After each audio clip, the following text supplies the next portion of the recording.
দেশে করোনায় 90 জনের মৃত্যু, আইসিইউ ও অক্সিজেনের চরম সংকট, নমুনা পরীক্ষা ও হাসপাতালে রোগী ভর্তিতে লকডাউনের প্রভাব।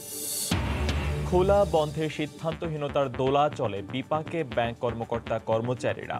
প্রাতিষ্ঠানিক পরিবহন ব্যবস্থা না থাকায় কর্মস্থলে যাতায়াত নিয়ে উদ্বেগ।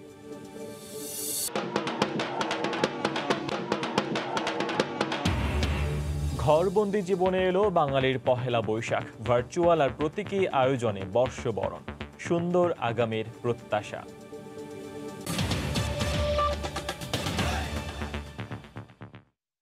প্রবাসের সময়ের সঙ্গে আছি ফয়সাল মোরশেদ।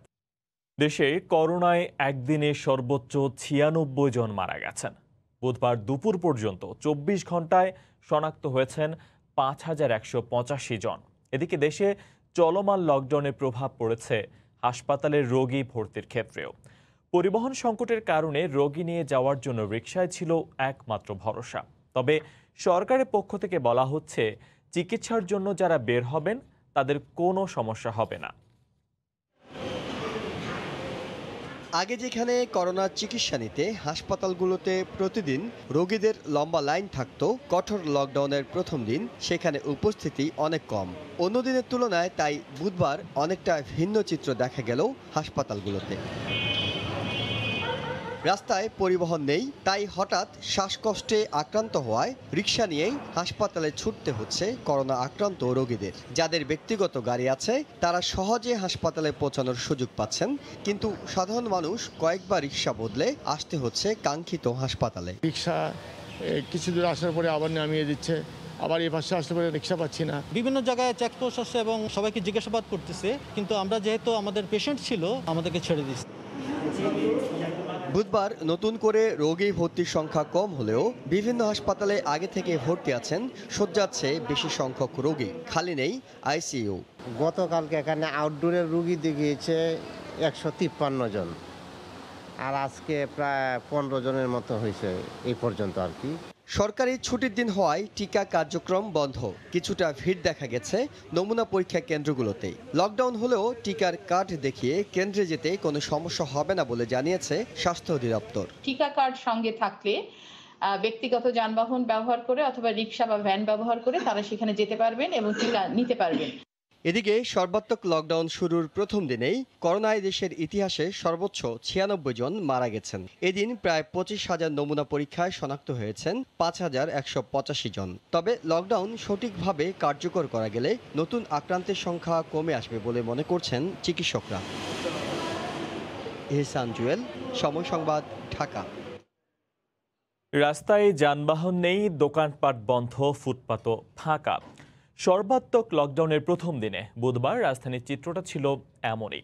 সড়কের প্রতিটি পয়েন্টে তৎপর পুলিশ, যিনি বের হচ্ছেন তাকেই পড়তে হয়েছে জেরার মুখে। যৌক্তিক কারণ দেখাতে না পারলে দেয়া হয় মামলা, তবে বিনা প্রয়োজনে যারা বের হন অজুহাতেরও শেষ নেই তাদের। শুনশান রাজপথে নেই প্রাণের উচ্ছ্বাস, কাছে দূরের সবাই আজ গৃহকোণে। একটু একটু করে বাড়তে থাকে বেলা, শুরু হয় কঠোর নির্দেশনার প্রথম দিনের দিনলিপি। দেশে চলমান সংক্রমণের দ্বিতীয় ঢেউ ঠেকাতে দ্বিতীয় দফায় এই লকডাউনের শুরু থেকেই কঠোর অবস্থানে আইন শৃঙ্খলা রক্ষা বাহিনী। রাজধানীর প্রধান সড়ক তো বটেই, বলতে গেলে প্রতিটি মোড়ে মোড়েই বসেছে চেকপোস্ট। আমার আগের এই ওভার অন করা ছিল, এখন ইমার্জেন্সি কল আসছে, ঠিক আছে। যারাই অযথা বের হচ্ছে তাদেরকে মামলা দেওয়া হচ্ছে। জরুরি প্রয়োজনে যারা ঘর থেকে বের হয়েছেন যৌক্তিক প্রমাণ দিয়ে তাদের মিলছে কাজে যাবার অনুমতি। অনেকেই আবার মুভমেন্ট পাস নিয়ে বেরিয়ে পড়েছেন। রাস্তায় অস্বাভাবিক জ্যাম থাকার কারণে আমি আসতে ঢাকায় ঢুকতে দেরি হয়েছে। তবে একদম অযথাও যে কেউ বের হয়নি এমনটাও কিন্তু নয়। নিয়ম না মানার কিংবা নিয়ম ভেঙে বাড়ির বাইরে বের হওয়ার যত সব আজব অজুহাত এখন শোনা যাচ্ছে এসব চেকপোস্টগুলোতে। এমনকি কেউ কেউ এটাও বলছেন যে কঠোর বিধিনিষেধ কিংবা লকডাউন সম্পর্কে মোটেই অবগত নন তারা। দেশে কি হচ্ছে, লকডাউন হচ্ছে না কি আছে, কি জরুরি প্রয়োজন উনি নিজেও জানে না যে কোথায় যাচ্ছে। আজকে বের হয়েছি যেহেতু আমাদের এই সিচুয়েশন, আমার ড্রাইভিং লাইসেন্সও নাই, কিন্তু এখন আমাদের তো না বেরোয় উপায় নাই। ছুটির দিন হলেও জরুরি কাজে সরকারি কিংবা বেসরকারি অনেক অফিস খোলা রাখা হলেও নিয়ম মেনে নিজস্ব পরিবহন ব্যবস্থা না থাকায় অনেকেই আবার পড়েছেন বিড়ম্বনায়। আঙ্কেল, আপনি কই যান? তাহলে ওয়াসা আপনাকে বিয়া দেয়নি গাড়ি? না সার্ভিস দেয় নাই। কিভাবে যাব বলেন, ওরা 60 টাকা 80 টাকা করে ভাড়া যাচ্ছে। কঠোর নির্দেশনা কিংবা লকডাউন যাই হোক না কেন, এই 7 দিন নিয়ম না মানলে ছাড় না দেওয়ার কথাই জানিয়েছে আইন শৃঙ্খলা রক্ষা বাহিনী। আমরা চেষ্টা করতেছি লকডাউনটাকে আমরা 100% যেভাবে নির্দেশনা আমাদের পরে আছে আমরা সেটা করার জন্য। সাধারণ মানুষ আমাদের সহযোগিতা না করলে আমরা মাত্র কয়েকজন পুলিশ ট্রাফিক থানার 2-1জন লোকজন নিয়ে তো এত লোকের সাথে সামাল দেওয়ার সমস্যা। গণপরিবহন পুরোপুরি বন্ধ থাকলেও লকডাউনের প্রথম দিনেও বিকল্প পন্থায় ঢাকার বাইরে ছুটেছেন অনেকেই। রাশেদ লিমন, সময় সংবাদ, ঢাকা। এদিকে লকডাউনের ঘোষণা অনুযায়ী দেশের প্রায় সব শহরে জনগণ ও যানবাহন চলাচল করেছে কম সংখ্যায়। পুলিশি টহল, চেকপোস্ট ও জিজ্ঞাসাবাদের মাধ্যমে নিয়ন্ত্রণ আরোপের কথা জানিয়েছে পুলিশ। তবে নিয়ন্ত্রণ ছিল না কাঁচা বাজারে। দেশের সব জায়গায় সম্ভব হয়নি খোলা জায়গায় বাজার বসানো। ব্যুরো রিপোর্টার ও জেলা প্রতিনিধিদের তথ্য ও ছবিতে রিপোর্ট। বেঁধে দেওয়া সময়েই সারতে হবে কেনাকাটার কাজ। ভিড়ের চাপে চিড়েচাপটা হলেও তাই নজর দেওয়ার অবকাশ নেই। এমন অজুহাতে কাঁচা বাজারে মানা হয় না স্বাস্থ্যবিধি। জেলা শহরের কিছু বাজার খোলা জায়গায় বসলেও বেশিরভাগ রয়ে গেছে আগের মতোই। আগে 5টা পর্যন্ত ছিল তাও ভিড়, এখন 3টা পর্যন্ত আরো বেশি ভিড়। দূরত্ব বজায় রাখাটা আমাদের আসলে সকলেরই উচিত, আর একটু ফাঁকা হলে ভালো হতো। তবে ব্যস্ত সড়কগুলোতে নেই চিরচেনা ভিড় কিংবা যানজট। ছোট পণ্যবাহী পরিবহনগুলো চলাচলের ক্ষেত্রে পুলিশি চেকপোস্ট পার হতে হচ্ছে। কোথাও মাইকিং করে জনগণকে ঘরে থাকার অনুরোধ। কোভিড সংক্রমণ রোধে ঘোষিত লকডাউনের নির্দেশনার প্রথম দিনেরই চিত্র বিভিন্ন জায়গায়। যারা প্রয়োজনের তাগিদে বাইরে এসেছেন তাদের জিজ্ঞাসাবাদ ও প্রয়োজনের ধরন বুঝে মিলছে চলাচলের অনুমতি। গণপরিবহন না থাকলেও ছোট যানবাহন ও পণ্যবাহী পরিবহন চলছে। সড়কের দুপাশের দোকানপাট ও অন্যান্য প্রতিষ্ঠানগুলো বন্ধ রয়েছে বেশিরভাগই। কাজ করার জন্য বাইরে আসি দেখি তো সব দোকানপাট বন্ধ। পেটে খায়, এখন কি করি ভাই? যতটুকু পারি স্বাস্থ্যবিধি মেনে যাচ্ছে। আমার রোগী হসপিটালে, আমি তো কোনো যানবাহন পাইতেছি না, আমি কি করে যাইতাম। দুধের জিনিস তৈরি হয়, দুধ হোম ডেলিভারি দিতে হয়। মূল সড়কের চেয়ে কিছুটা ভিন্ন চিত্র অলিগলিতে। নিষেধাজ্ঞা না মেনে বাসার আশপাশে অযথা ঘোরাঘুরি কিংবা অজুহাত দেখিয়ে বাইরে আসা লোকদের জরিমানা করেছেন ভ্রাম্যমাণ আদালত। লকডাউনের কারণে পুলিশে মামলা দিয়েছে। পুলিশ জানায় সার্বক্ষণিক তদারকি ও নজরদারির মাধ্যমে নির্দেশ বাস্তবায়ন চলছে। ওষুধের দোকান এবং নিত্যপণ্যের দোকান ছাড়া বাকি সব বন্ধ আছে। পুলিশ কাজ করছে সরকারি নির্দেশনা বাস্তবায়নের জন্য। আমরা সবাই মিলেমিশে এই লকডাউনকে কার্যকর করার চেষ্টা করছি। 14 এপ্রিল থেকে 21 এপ্রিল পর্যন্ত চলবে এ পর্বের সর্বাত্মক লকডাউন। মিজানুর রহমান, খবির, সময় সংবাদ। লকডাউনে ব্যাংক খোলা থাকবে কিনা তা নিয়ে সরকারের তরফ থেকে দুদিনে আসলো 2 রকম সিদ্ধান্ত।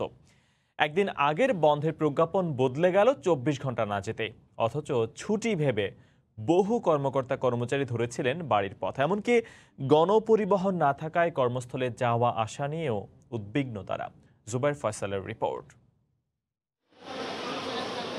করোনার সংক্রমণ ঠেকাতে সর্বাত্মক লকডাউনে ব্যাংক খোলা না বন্ধ, এ নিয়ে দুদিন তুঘলকি কাণ্ড ঘটে গেল।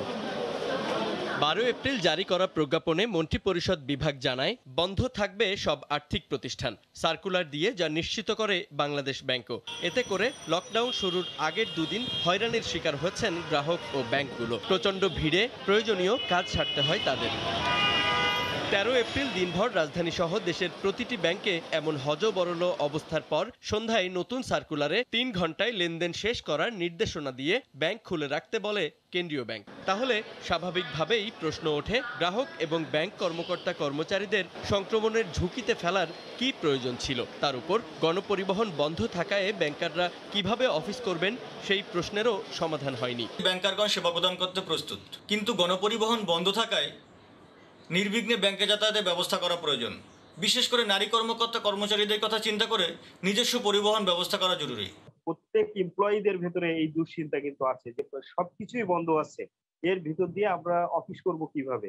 আমাদের গানম্যান যিনি আছেন, ওর টাকা নাই, তারপরেও টাকা ধার করে ও বাড়ি যাচ্ছিল। যখন সার্কুলার দেখলাম তখন ফোন দিয়েছিলাম, ফোন দেওয়ার ফলে সে গাবতলী থেকে আবার ফিরে গেছে। সংকট মোকাবিলায় সিদ্ধান্ত গ্রহণে এমন সমন্বয়হীনতা গ্রহণযোগ্য নয় বলেই মনে করেন বিশ্লেষকরা। লকডাউন কে কেন্দ্র করে তার যে পরিকল্পনা এবং প্রস্তুতি, সেখানে মনে হয় এটা আরেকটু ডিসিপ্লিন বা একটু সিস্টেম্যাটিক হতে পারত। আমাদের বোঝা উচিত ছিল যে ফাইন্যান্সিয়াল ইনস্টিটিউশন, বিশেষ করে ব্যাংকস, যেখানে ক্যাশ ট্রানজ্যাকশনস হবে, সেটা কিন্তু অত্যন্ত জরুরি। জনসমাগম এড়াতে নিয়মিত ইউটিলিটি বিল, বিভিন্ন ধরনের ইনস্টলমেন্ট সহ কম গুরুত্বপূর্ণ সেবা নির্দিষ্ট সময়ের জন্য বন্ধ রাখা যেতে পারে বলে মনে করে সব পক্ষই। জুবায়ের ফয়সাল, সময় সংবাদ, ঢাকা। লকডাউনে আটকে পড়া প্রবাসী কর্মীদের কর্মস্থলে যোগদান নিশ্চিত করতে 5টি দেশের সঙ্গে চালু করা হচ্ছে বিশেষ ফ্লাইট। মধ্যপ্রাচ্যের 4টি দেশ সৌদি আরব, সংযুক্ত আরব আমিরাত, ওমান ও কাতার এবং সিঙ্গাপুরের সঙ্গে এই বিশেষ ফ্লাইটের ব্যবস্থা করা হচ্ছে। পররাষ্ট্র সচিবের সভাপতিত্বে অনুষ্ঠিত এক আন্তঃমন্ত্রণালয় সভায় এই সিদ্ধান্ত নেওয়া হয়। বৃহস্পতিবার ফ্লাইট চালুর বিষয়ে চূড়ান্ত সিদ্ধান্ত নেবে সিভিল এভিয়েশন। করোনা সংক্রমণ রোধে কঠোর বিধিনিষেধের মধ্যে 14 এপ্রিল থেকে আবারও আন্তর্জাতিক ফ্লাইট বন্ধের ঘোষণায় বিপাকে পড়েন হাজার হাজার প্রবাসী কর্মী। যাদের ভিসা ও ছুটির মেয়াদ শেষের পথে সরকারি সিদ্ধান্তে ক্ষুব্ধ হন তারা। চড়া মূল্যে টিকিট কেনার পর করোনা টেস্ট, কোয়ারেন্টিনের জন্য হোটেল বুকিং বাবদ অতিরিক্ত অর্থ খরচের পর ফ্লাইট বন্ধের কারণে অনিশ্চিত হয়ে পড়ে কর্মস্থলে ফেরা। সেই সঙ্গে হুমকির মুখে পড়ে নতুন 2 লাখ কর্মীর বিদেশ যাত্রাও। এমন প্রেক্ষাপটে প্রবাসী কর্মীদের চাকরি বাঁচাতে ফ্লাইট বন্ধের সিদ্ধান্ত পুনর্বিবেচনার দাবি জানিয়ে মঙ্গলবার সংবাদ সম্মেলন করে রিক্রুটিং ও ট্রাভেল এজেন্টদের সংগঠন বাইরা ও আটাব। বিভিন্ন মহলের দাবির মুখে মধ্যপ্রাচ্যের 4টি দেশ সহ মোট 5টি দেশের প্রবাসী কর্মীদের জন্য বিশেষ ফ্লাইট চালু করতে যাচ্ছে সরকার। প্রাথমিক সিদ্ধান্ত অনুযায়ী সংশ্লিষ্ট রিক্রুটিং এজেন্সি বিদেশগামী যাত্রীদের করোনা নেগেটিভ সনদ সহ স্বাস্থ্যবিধি মেনে বিমানবন্দরে আনবে। এছাড়া প্রবাসী কর্মীগণ কেবলমাত্র জরুরি প্রয়োজনে সংশ্লিষ্ট বাংলাদেশ মিশনে ছাড়পত্র গ্রহণ করে এবং দেশে প্রযোজ্য কোয়ারেন্টিন শর্ত মেনে কোভিড নেগেটিভ সনদ নিয়ে দেশে আসতে পারবেন। তবে কয়টি ফ্লাইট চলবে, বিশেষ ফ্লাইটের ভাড়া কত হবে, এসব বিষয় এখনো নির্ধারণ হয়নি। সংকট ও বাড়তি চাহিদার অজুহাতে এয়ারলাইন্সগুলোর অতিরিক্ত ভাড়া নেওয়া বন্ধে ব্যবস্থা নেওয়ার আহ্বান সংশ্লিষ্টদের। হাজারের শিউলি, সময় সংবাদ, ঢাকা। এদিকে করোনার নতুন ধরন ঠেকাতে ও জনস্বাস্থ্য সুরক্ষায় ব্রিটিশ সরকার গত 9 এপ্রিল থেকে ভ্রমণ নিষেধাজ্ঞায় যুক্ত করেছে বাংলাদেশকেও। এতে দেশে আটকা পড়েছেন বিপুল সংখ্যক প্রবাসী। বিস্তারিত শোয়েব কবিরের রিপোর্টে। ব্রিটেনে ভ্রমণ নিষেধাজ্ঞার তালিকায় হঠাৎ করে বাংলাদেশের নাম অন্তর্ভুক্ত হওয়ায় বিপাকে পড়েছেন বাংলাদেশে থাকা বিপুল সংখ্যক ব্রিটেন প্রবাসী। ব্রিটেনে প্রবেশ করতে হলে 10 দিনের বাধ্যতামূলক হোটেল কোয়ারেন্টাইন বাবদ খরচ করতে হবে বাংলাদেশি প্রায় 2 লাখ টাকা। এই রুটের অধিকাংশ ফ্লাইট বন্ধ থাকায় খরচ বাবদও গুনতে হচ্ছে বিপুল পরিমাণ অর্থ। এই পরিস্থিতিতে যদি তাদেরকে আসতে হয় এখন, তাহলে এখানে আসার পরেই তারা হোটেল কোয়ারেন্টাইনে যেতে হবে 10 দিনের জন্য এবং সেখানে সম্পূর্ণ খরচ তারা বহন করতে পারবেন এবং তার পরিমাণ হচ্ছে প্রায় 1700 পাউন্ড। সুতরাং এটা কারণে অনেকে আসতে পারছেন না এবং আসলেও তাদের সেই সমস্যায় পড়তে হবে। বাংলাদেশের চেয়ে আরো অনেক দেশে করোনার সংক্রমণের হার বেশি থাকলেও বরিস জনসনের সরকার বাংলাদেশকে লাল তালিকাভুক্তির এই সিদ্ধান্তে ক্ষোভ প্রবাসী বাংলাদেশিদের। অনেকে এটিকে বৈষম্যমূলক হিসেবেও দেখছেন। আর তাই সরকারের এই সিদ্ধান্তের বিষয়ে আইনি চ্যালেঞ্জ নিতে যাচ্ছেন ব্রিটিশ বাংলাদেশি আইনজীবী তাহমিনা কবির। বাংলাদেশে আটকা পড়ে আছে অনেক প্রবাসী ভাই বোনেরা। একে তো কোনো ফ্লাইট নেই, দ্বিতীয়ত এখানে বিপুল অর্থ খরচ করে হোটেলে এসে থাকতে হবে প্রথম 10 দিন। এই সিদ্ধান্ত আমরা বৈষম্যমূলক মনে করছি, এজন্য আমরা আইনি মোকাবেলা ব্যবস্থা নিচ্ছি। বাংলাদেশে এখন যারা আটকা পড়ে আছেন এই সিদ্ধান্তের কারণে তারা চাইলে আমাদের সাথে এই আইনি মোকাবেলায় অংশগ্রহণ করতে পারেন। বাংলাদেশে আটকে পড়া প্রবাসীরা ব্রিটিশ সরকারের এই সিদ্ধান্তের বিরুদ্ধে আইনি কার্যক্রমে অংশ নিতে পারবেন বলে জানান তিনি। ধীরে ধীরে লকডাউন মুক্ত হচ্ছে ব্রিটেন। ব্রিটেন থেকে যারা বাংলাদেশে গেছেন জরুরি প্রয়োজনে তারা সহসাই ফিরতে পারছেন না। কবে ফিরবেন তা নিয়েও কোনো নিশ্চয়তা নেই। শোয়েব কবির, সময় সংবাদ, লন্ডন। করোনাকালে চকবাজারের ঐতিহ্যবাহী ইফতার বাজারে এবারও নেই কোনো জৌলুস। দোকানে দোকানে সীমিত আয়োজনে চলে বেচাকেনা। তবে প্রথম রোজায় ইফতার সামগ্রী কিনতে এসে অনেকেই ফিরে গেছেন খালি হাতে। করোনা মহামারীর বাস্তবতার থাবা পড়েছে ঐতিহ্যে। বছরের পর বছর পুরান ঢাকার চকবাজারে ঐতিহ্যবাহী ইফতারের পসরা বসলেও ছেদ পড়েছে এবার। পবিত্র রমজানের প্রথম দিন সরকারি নিয়মের বেড়াজালে ধর্মপ্রাণরা। উন্মুক্ত স্থানে ইফতারি বিক্রির নিষেধাজ্ঞা থাকলেও নিয়ম মেনেই দুপুরের পর খোলা হয়েছে রাজধানীর বিভিন্ন রেস্তোরাঁগুলো। যদিও ছিল না আগের সেই জৌলুস। নিম্ন ও মধ্যবিত্তদের অনেকে ফিরেছেন খালি হাতে। এই চকবাজারে এই জায়গার মধ্যে কোটি কোটি টাকার ইফতারি বিক্রি হয়েছে, আজকে বন্ধ। সেই আশা নিয়েই যখন চকবাজার ইফতার বাজারে এসেছি, এখানে এসে হতাশা আর নিরাশা হয়ে খালি হাতে ঘরে ফিরতে হচ্ছে। এবারও দেখলাম সেই পরিস্থিতি, অতএব সেখানে আমার কিছু কেনার নেই, খালি হাতেই যাচ্ছি। এখন যা আছে তাই নিয়ে করব। অনেকে স্বাস্থ্যবিধি মেনে ইফতারি বিক্রি করলেও বেশিরভাগ দোকানে উপেক্ষিত ছিল স্বাস্থ্যবিধি। হুড়োহুড়ি পাড়াপাড়ি করেই কিনছেন ইফতার। ব্যবসায়ীদের দাবি, স্বাস্থ্যবিধি মেনেই ব্যবসা পরিচালনা করছেন তারা। আমরা সরকারের দেওয়ার সময় অনুযায়ী দোকান খুলেছি, স্বাস্থ্যবিধি মেনে এভাবে সিরিয়াল মেনটেন করে আমরা কাস্টমারকে দেওয়ার চেষ্টা করতেছি। কাস্টমারকে আমরা বোঝাচ্ছি যে আপনারা একজন করে আসেন, একজন করে আপনার কেনাকাটা করুন। ইসলামী চিন্তাবিদদের মতে দিন শেষে রোজাদারের জন্য খুশির বার্তা নিয়ে আসে ইফতার, কিন্তু এই খুশিতে ছেদ পড়েছে মহামারী বাস্তবতায়। তবে ধর্মপ্রাণ মুসলমানরা জীবিকার থেকে জীবনকেই প্রাধান্য দিচ্ছেন সর্বাগ্যে। তোহা খান তামিম, সময় সংবাদ, ঢাকা। করোনায় আক্রান্ত বিএনপি চেয়ারপারসন বেগম খালেদা জিয়ার বায়োকেমিক্যাল টেস্টের প্রতিবেদন স্বাভাবিক এসেছে বলে জানিয়েছেন তার ব্যক্তিগত চিকিৎসক। বুধবার দুপুরে সময় সংবাদকে টেলিফোনে এ তথ্য জানিয়েছেন ডাক্তার আল মামুন। বেগম জিয়ার শরীরে কোনো ঝুঁকি আছে কিনা তা জানতে রক্তের বায়োকেমিক্যাল স্যাম্পল সংগ্রহ করেন তার ব্যক্তিগত চিকিৎসকেরা। তার রিপোর্ট বুধবার এসেছে জানিয়ে তারা বলেছেন তিনি ঝুঁকি মুক্ত ও স্বাভাবিক রয়েছেন। আক্রান্তের ষষ্ঠ দিনেও বেগম জিয়ার শারীরিক অবস্থা আগের মতোই স্থিতিশীল বলেও জানিয়েছেন ডাক্তার আল মামুন। গত 10 এপ্রিল শুক্রবার করোনায় আক্রান্ত হন বিএনপির নেত্রী। গুলশানের নিজ বাসা ফিরোজায় চিকিৎসা নিচ্ছেন তিনি। এছাড়াও তার বাড়ির আরও 8 জন করোনায় আক্রান্ত। আয়োজনে নববর্ষ উদযাপন করেছেন ফ্রান্সের প্রবাসী বাংলাদেশিরা। তার প্রত্যাশা, করোনা কেটে গেলে আবারও একসঙ্গে মিলিত হয়ে নববর্ষ উদযাপন করবেন তারা। থেকে লুৎফুর রহমান বাবুর রিপোর্ট। করোনা সংকটের আগ পর্যন্ত ফ্রান্সের প্রবাসী বাংলাদেশিরা নানা উৎসব আর আয়োজনের মধ্য দিয়ে বাংলা নতুন বছর পালন করে আসছিলেন। তবে গেল বছর করোনা সংকট শুরু হওয়ার পর থেকে সেই আয়োজন আর সম্ভব হয়নি। বাংলাদেশ দূতাবাস সহ ফ্রান্সের স্থানীয় বাংলাদেশি সাংস্কৃতিক সংগঠনগুলোর ব্যানারে প্রতি বছরই মঙ্গল শোভাযাত্রা সহ বাংলাদেশি সাংস্কৃতিক অনুষ্ঠান, পিঠাপুলির উৎসব ও পান্তা ইলিশ সহ নানা আয়োজন থাকত। করোনা সংকটের কারণে ভার্চুয়াল আর ঘরোয়া কিছু অনুষ্ঠানের মধ্যেই বাংলা নতুন বছরের উৎসব পালনে সীমাবদ্ধ থাকতে হচ্ছে ফ্রান্সের প্রবাসী বাংলাদেশিদের।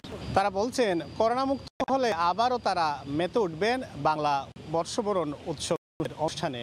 সব ধরনের বাংলাদেশের আমাদের যা কৃষ্টি সব আমরা বাচ্চাদেরকে দেখানোর সুযোগ পাই, কিন্তু গত 2 বছর থেকে গত বছর 1427 আমরা সেটা পারিনি। এবার আমরা 1428-এ পা দিলাম, তাও পারলাম না। আমরা আশা করছি এই প্যান্ডামিক থেকে মুক্ত হবে পরিবেশ এবং ঘরবন্দি মানুষ আবারও এই উৎসবে সামিল হবে। করোনা মুক্ত হয়ে সকল জরাজীর্ণতাকে পেছনে ফেলে সামনের দিকেই এগিয়ে যেতে চান ফ্রান্সের প্রবাসী বাংলাদেশিরা। নতুন বছরে এটাই তাদের প্রত্যাশা। মোহাম্মদ লুৎফুর বাবু, সময় সংবাদ।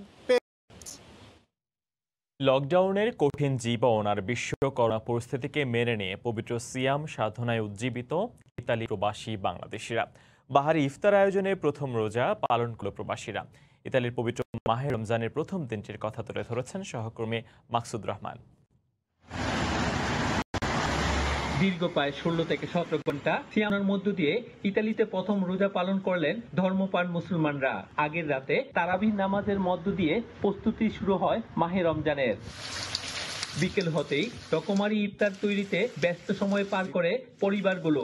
দিনটি সুন্দরভাবে শেষ করতে পেরে খুশি প্রবাসীরা। আমরা এই প্রথম রোজা আজকে ইতালিতে বসে পড়েছি, অনেক সুন্দর করে ইফতার করেছি, নামাজ কালাম পড়েছি, দোয়া করছি যে ইতালিতে জানি আর করোনা ভাইরাসটা না থাকে। প্রায় 16-17 ঘন্টা রমজান পালন করে সক্ষম হয়েছি। আসলে বাস্তবতা এটাই হলো যে এটা মনের জোরে আপনাকে রোজা পালন করার আরো সক্ষম শক্তিশালী করে তুলবে। করোনার ভয়াল থাবায় লন্ডভন্ড বিশ্ব ব্যবস্থাপনা, অর্থনৈতিক দুরবস্থা ও কঠোর লকডাউনে অতিষ্ঠ লাখ লাখ কর্মহীন মানুষের জীবন।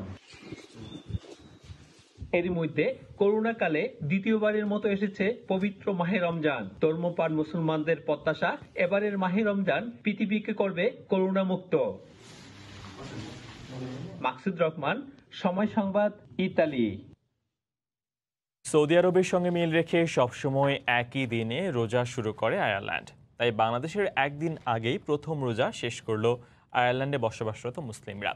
লকডাউনের বিধিনিষেধ মেনে এ বছরের রোজাও কাটছে ঘরেই। আয়ারল্যান্ড থেকে বিস্তারিত সৈয়দ জুয়েলের রিপোর্টে। সৃষ্টিকর্তার কাছে করোনা মুক্তির প্রার্থনার মধ্য দিয়ে সিয়াম সাধনা মাস রমজানের প্রথম দিনটি পার করলেন আয়ারল্যান্ডের ধর্মপ্রাণ মুসল্লিরা।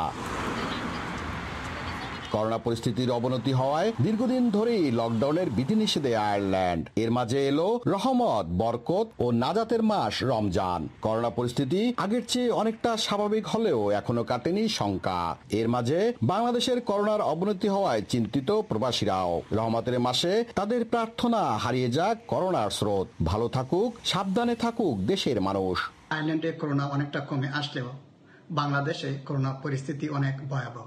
এই পবিত্র মাসে রহমতে মহান আল্লাহ যেন সমগ্র বিশ্ববাসীকে মঙ্গল এবং করোনা থেকে মুক্ত করেন।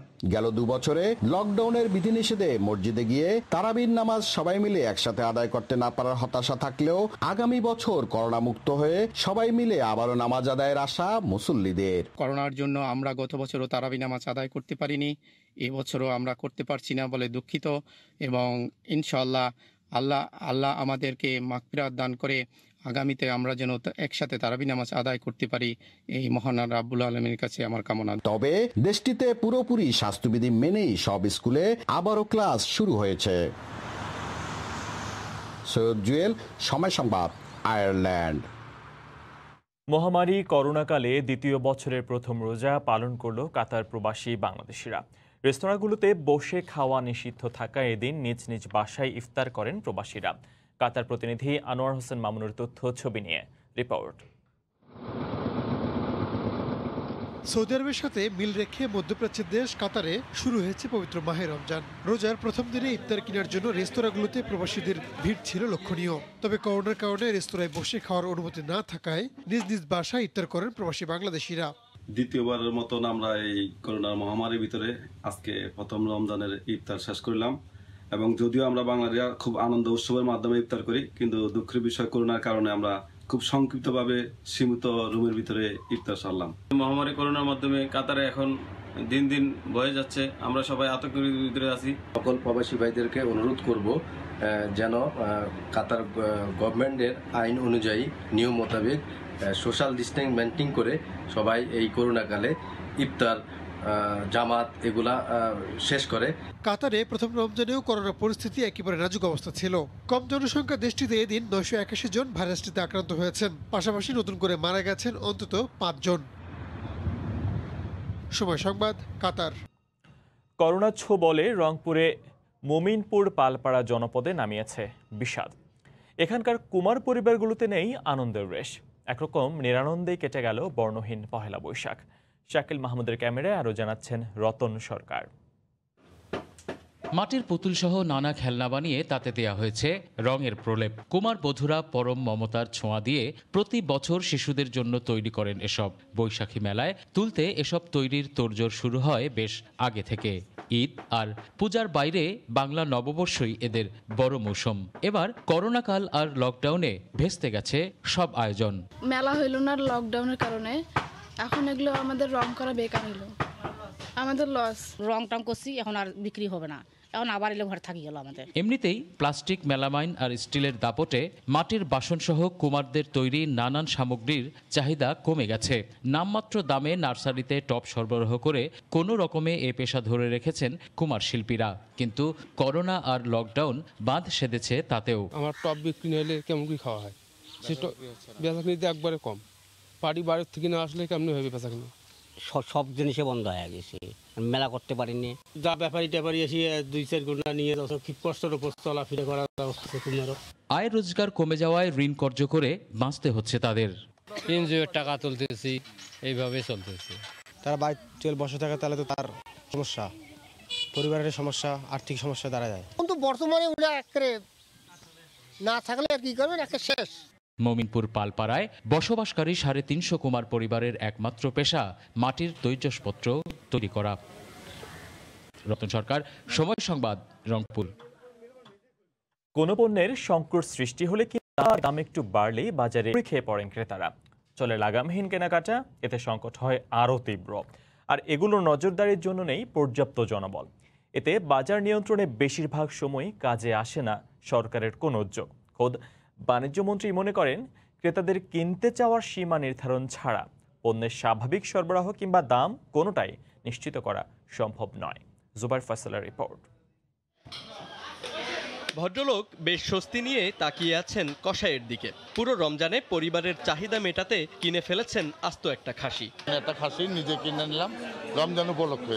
সামর্থ্য থাকলে যে কেউ যে কোনো পরিমাণ পণ্য কিনতে পারেন দেশের প্রচলিত বাজার ব্যবস্থায়। কিন্তু সমস্যা বাধে তখনই যখন কোনো পণ্যের বাড়তি চাহিদা তৈরি হয়, আবার কেউ প্রয়োজন না বুঝেই তা কেনা শুরু করেন লাগামহীনভাবে। লকডাউন ঘোষণা করছে, রবিবার বাজারের ভিতর ঢুকতে পারি না। আমাদের টাকা নাই, যাদের অবৈধ টাকা আছে তারাই এই কাম করে। লকডাউন বা এই যে রোজা আসলে তার চাহিদাটা বুঝতেছে যে সে অধিক পরিমাণ নিতেছে, সে তো আমার কাস্টমার, আমি তো না করতে পারতেছি না। আবার দীর্ঘস্থায়ী এই সংকট সমাধান না হওয়ার পেছনে বড় ভূমিকা রাখছে পণ্যের সরবরাহ ব্যবস্থার ত্রুটিও। ওই যে টাকা নিতেছে, একটা মালে গাড়ি ঘোড়া চলে না, 2000 টাকা সারলাম তাও যাবে না, ডাকাতি না। বিশ্বের বহু দেশেই চাহিদা আর প্রয়োজনের সঙ্গে সামঞ্জস্যপূর্ণ কেনাকাটায় চালু রয়েছে কেন্দ্রীয় নজরদারি, কিন্তু বাংলাদেশে তা অকল্পনীয়। এজন্য জনবলের অভাবকে দায়ী করছেন খোদ বাণিজ্যমন্ত্রী। আমাদের ভোক্তা অধিকার লোকবল সেখানে কমতি রয়েছে, আমরা চেষ্টা করছি সেটা বাড়ানোর জন্য। রমজান মাস শুরু হওয়ার আগেই একটা কেনার তৎপরতা দেখা যায়, কিনে রাখার, যেটাকে আমরা বলি যে একটা প্যানিক বাইং। পূর্বের তিক্ত অভিজ্ঞতা থেকে পরিস্থিতি সামাল দিতে এবছর রমজানের আগেই বেশ কিছু পণ্যের দাম বেঁধে দিয়েছে সরকার। কোনো একটা উপলক্ষ এলেই সরকারি নজরদারির অভাবে বাজারে হুমড়ি খেয়ে পড়েন ক্রেতা, তৈরি হয় সংকট, সুযোগ নেয় ব্যবসায়ীরা। তাই শুধু সরকারের ঘাড়ে দোষ চাপিয়ে নয়, বরং বাজার ব্যবস্থার এই দুষ্টচক্রের অবসানে বদলাতে হবে তৃণমূলের মানসিকতাও। জুবাইর ফয়সাল, সময় সংবাদ, ঢাকা। এই পর্যায়ে শীর্ষ সংবাদ জানিয়ে দিচ্ছি আরেকবার। দেশে করোনায় একদিনে সর্বোচ্চ 96 জনের মৃত্যু, আইসিইউ ও অক্সিজেনের চরম সংকট, নমুনা পরীক্ষা ও হাসপাতালে রোগী ভর্তিতে লকডাউনের প্রভাব। খোলা বন্ধের সিদ্ধান্তহীনতা দোলা চলে বিপাকে ব্যাংক কর্মকর্তা কর্মচারীরা। প্রাতিষ্ঠানিক পরিবহন ব্যবস্থা না থাকায় কর্মস্থলে যাতায়াত নিয়ে উদ্বেগ।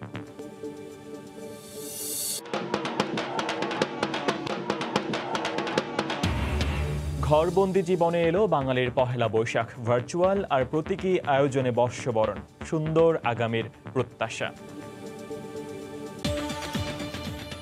এই ছিল প্রবাসের সময়, সঙ্গে থাকুন সময়।